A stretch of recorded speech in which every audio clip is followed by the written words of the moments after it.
So mga paps, isang magandang araw nga po sa inyong lahat at isa nga pong magandang balita dahil meron nga po tayong proyekto ngayon dito sa Cavite na ito nga po ay ang Cavite Bus Rapid Transit System or ang CBRT. Well, paano nga po ba ito gagalaw? Una nga po mga paps, ipinakita ko sa inyo sa unang bahagi ng video na ito kung saan siya magmumula. At dyan nga po yun sa Parañaque Integrated Terminal or ang PITX. At babaybayin nga po dito ang kahabaan ng Cavitex hanggang marating nga po itong parting ito ng Imus na may Karasadang Bago.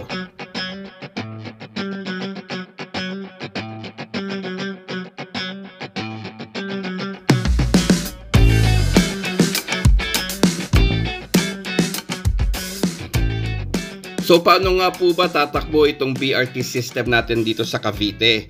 Well, ibibigay ko nga sa inyo yung mga informations na pwede ko nga pong i-disclose dito nga po sa ating vlog, no?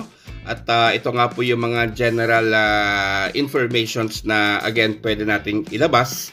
Ang una nga po dyan, itong BRT system ay merong tatlong stations. So that's Terminal 1, 2, and 3 na magmumula nga po dito sa may Karasadang Bago. At magtatapos nga po ito sa Governor's Drive, dyan nga po sa bagong Kapitolyo natin dito sa Cavite sa 13 Martires.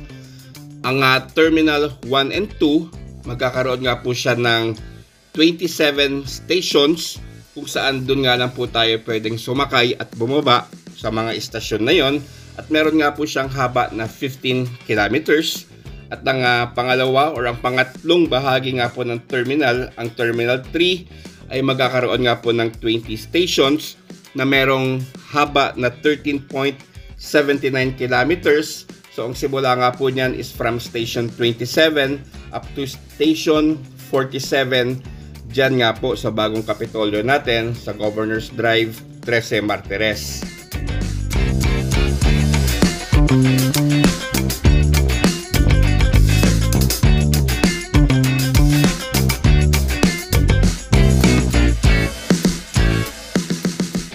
Bukod pa dyan, ay magkakaroon nga rin po ng P2P or point-to-point alignment itong proyekto na ito na magmumula nga po sa PITX. So ang unang alignment nga po is from PITX to Terminal 2 na meron nga pong haba na 26.5 kilometers. At ang pangalawang point-to-point naman ay from PITX to Terminal 3. Diyan nga po yun sa New Capitol building natin na meron nga pong haba na 34.11 kilometers.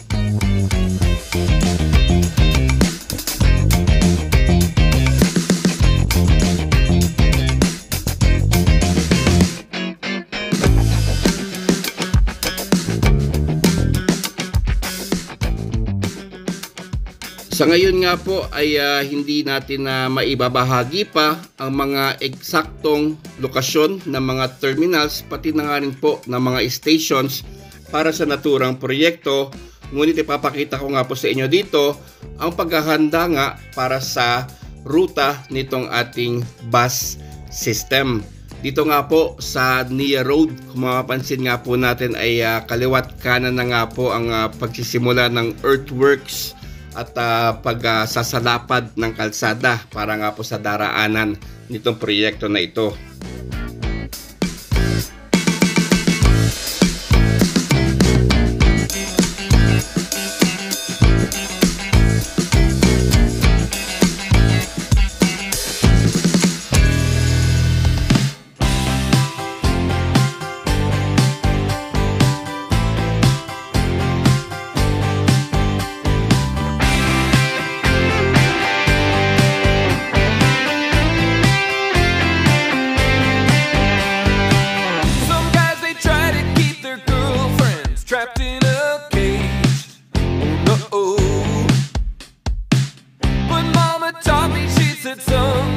Much better way.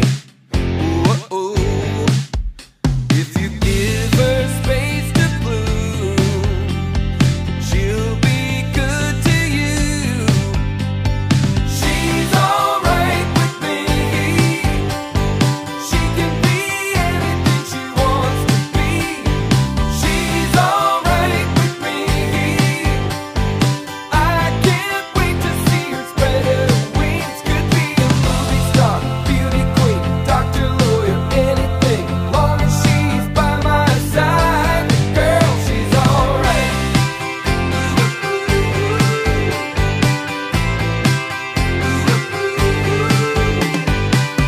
She is not like any other girl that I've met. Oh no, she is the queen of hearts, and I'm placing all of my bets on her. 'Cause I know she's gonna win. And when they ask how I did it, I'm gonna tell them again. Oh, she's alright with me. She can be anything she wants to be. She's alright with me.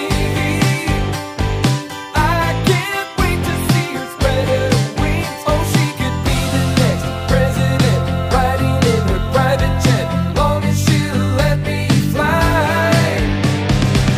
She's alright.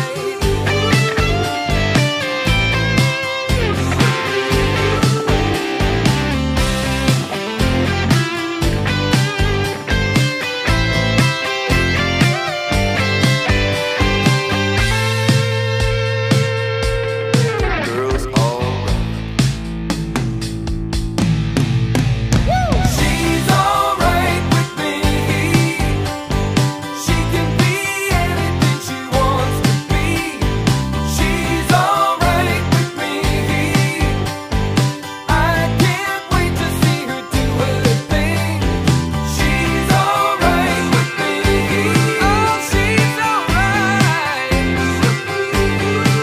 She's alright with me. The girl's alright.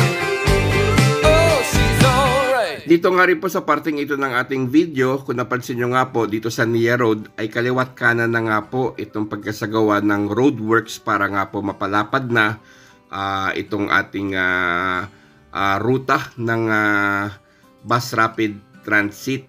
At mga poste nga po, no, so later on ita-transfer naman po yan kung saan nga po dapat sila na nakatayo, on which sa gilid nga po nitong kalsada.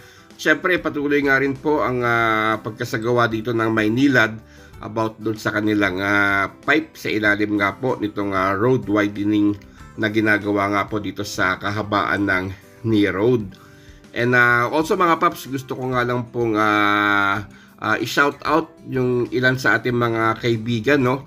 Unang-una nga po si Robin Roy Nacion, shout out sa iyo, sir. And also si Kim, no, ng Mr. and Mrs. Kagala, no? So try nyo nga po i-check yung kanilang channel about naman po yun sa mga gala nga po dito sa lugar natin dito sa Cavite.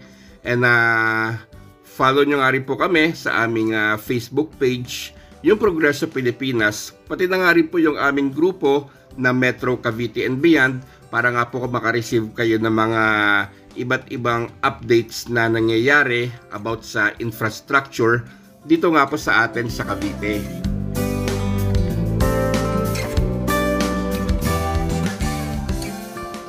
Dito naman po sa parting ito, no, tayo hihinto nga po na bahagya para ipakita ko nga po sa inyo yung earthworks naman na ginagawa from Nia Road. Palabas naman po yan ng Imus Boulevard, kung saan ilang right of way issue pa nga rin po yata ang kinakaharap dito, though hindi nga po tayo sigurado, no, kung na-resolve na ito. Pero the last time na may nakapagsabi sa akin ay mukhang na-acquire na naman yung ibang bahagi ng mga right of way issue dito, on which yun naman po talaga ang main cause of delay ng mga ganitong klaseng proyekto.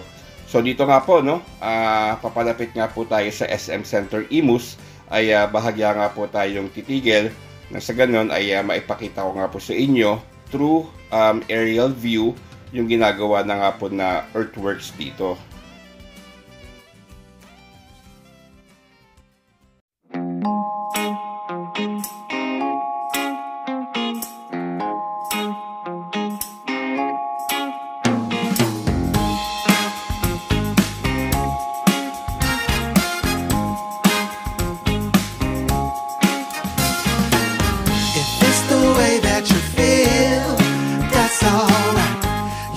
Keeping it real, out of sight. Don't give up on the dream. There's still time to move on over and make it right. Make it right. Sides, we always choose sides, yeah. Drawing these lines, they only make us fight. If it's the way that you feel, that's alright. You're just keeping it real, out of sight. Don't give up on the dream. There's still time to move on over and make it right. We gotta make it right. Make it right.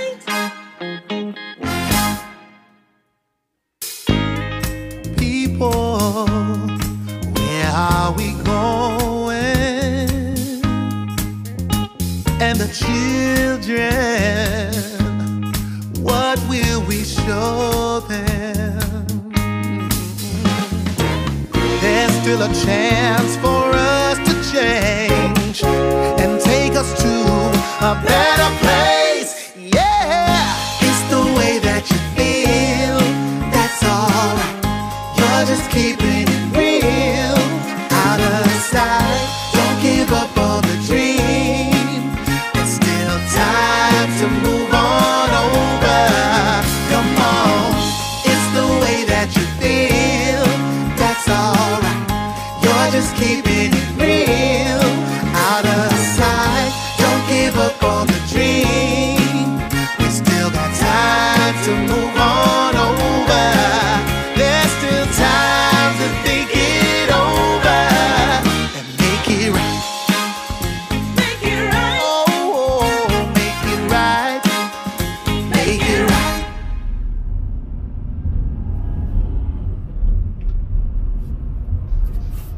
So ayan nga mga paps, no, pinakita ko nga po sa inyo yung unang bahagi ng alignment para nga po dito sa CBRT, dito nga po sa Imus area.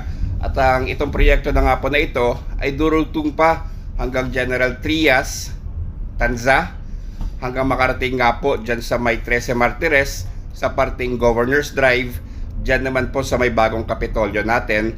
At abangan nyo nga rin po yung nasa dulo ng video na ito. Ipapakita ko nga rin po yung posibilidad kung saan nga po siya mag-a-align. Papasok naman po ng Lancaster, dyan nga po sa may River Park, kung saan dyan nga rin po itiyatayo yung bagong SM General Trias. So inaanyayahan ko nga po kayo ulit na i-follow kami sa aming Facebook page na Progreso Pilipinas, pati na nga rin po yung Metro Cavite and Beyond. At hanggang sa mga susunod na updates nga po natin about sa alignment nga po ditong CBRT. So mga paps, maraming salamat nga po sa inyong lahat.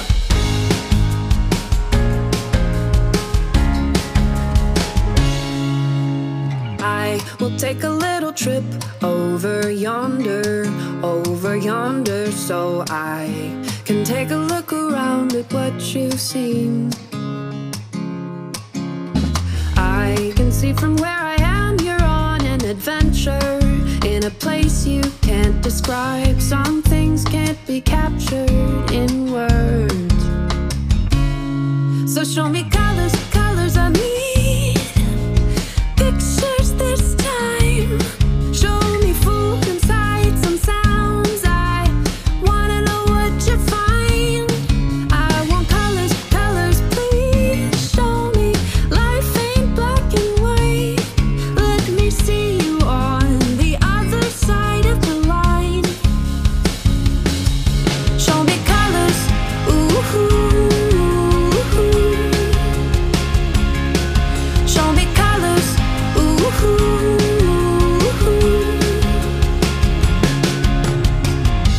Since you've been away, the days grow longer,